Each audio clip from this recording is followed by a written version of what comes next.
ఫారెస్ట్లో మనం నడుస్తున్నప్పుడు అప్పుడప్పుడు ఇలాంటి ఉచ్చులు మనకు కనిపిస్తాయి అన్నమాట. చూసారా, ఒక చెట్టునైతే గట్టిగా బెండ్ చేసి, చూసారా, ఒక చెట్టునైతే చిన్న చెట్టు అనమాట, దాన్ని బెండ్ చేసి దానికి ఒక తాడు కట్టి ఒక ఉచ్చు అయితే ఇక్కడ అమర్చారు.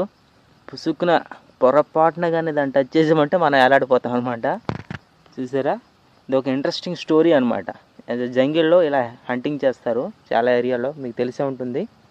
సో మనం అడవుల్లో నడిచేటప్పుడు చాలా జాగ్రత్తగా చూసుకొని వెళ్ళాలన్నమాట. చూసారు కదా, ఎగ్జాక్ట్లీ ఇదనమాట స్టోరీ. అక్కడ ఏదో సంథింగ్, ఏదో కెమికల్ సంథింగ్, వాటికి ఇష్టమైన కెమికల్ వేస్తారు. అది తినేసి తాగడానికి వెళ్ళినప్పుడు అలా జస్ట్ దాన్ని టచ్ చేయగానే అలా హ్యాంగ్ అయిపోద్ది అనమాట.